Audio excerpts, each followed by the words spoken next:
नमस्कार, Latur pattern news चॅनलमध्ये आपल्या सर्वांचे स्वागत। पाहूया आजची विशेष घडामोड। रेणापूर तालुका पत्रकार संघाच्या संपर्क कार्यालयाचे थाटात उद्घाटन। प्रत्येक पत्रकाराला सदनिका देणार आमदार रमेश आप्पा कराड।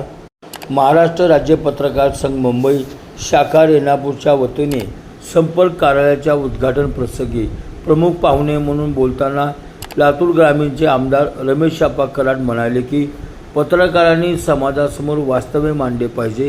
स्पर्धेच्या युगात सोशल मीडिया आणि प्रिंट मीडिया या दोघांनीही आपली विश्वासार्हता टिकवून ठेवली आहे।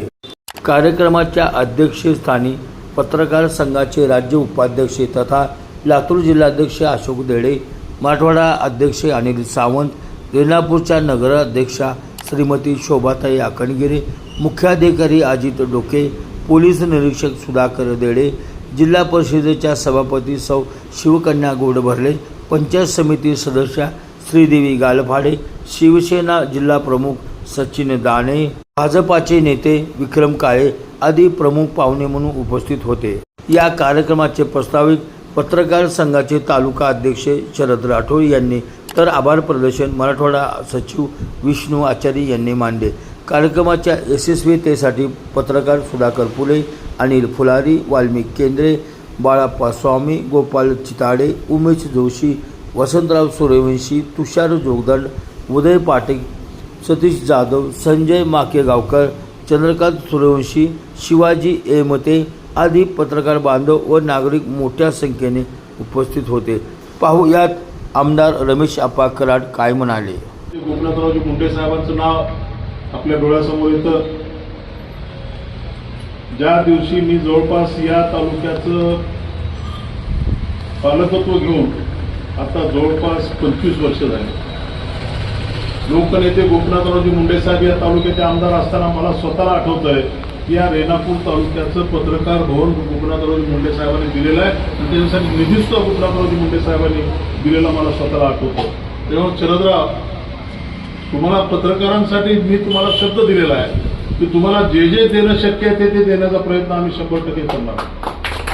आणि येणाऱ्या काळामध्ये आता आपली नगरपंचायतची बिल्डिंग मोठ्या प्रमाणामध्ये होते, सीओ साहेब इथे आहेत, नगराध्यक्ष सुद्धा इथे आहेत। त्या दोघांना माझी सूचना राहील की त्या बिल्डिंगमध्ये आपल्या पत्रकारांसाठी एक सुसज्ज असं कार्यालय नगरपंचायतच्या माध्यमातून देण्याचं काम आम्ही 100% करू।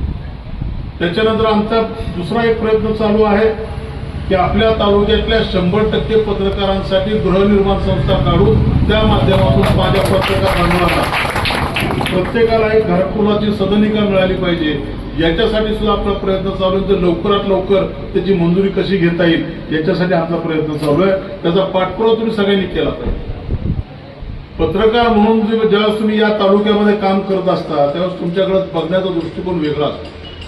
तुम्ही समाजाबरोबर वास्तव मांडलं पाहिजे अशी समाजाची अपेक्षा असते, कारण की आता सोशल मीडियाचं युग आहे। या युगामध्ये प्रिंट मीडिया किती इफेक्टिव्ह राहणार आहे, त्याच्यावर किती लोकांचा विश्वास राहणार आहे हा नंतरचा प्रश्न आहे। पण आता या क्षणाला या घटनेला काय घडतं आहे जगामध्ये ते दुसऱ्या क्षणाला सगळ्या जगामध्ये पोहोचवण्याचं काम सोशल मीडियाच्या माध्यमातून, इलेक्ट्रॉनिक मीडियाच्या माध्यमातून होत आहे। आणि आपला प्रिंट मीडिया किती जरी सक्षम असला तर त्याची बातमी ही उद्या येणार।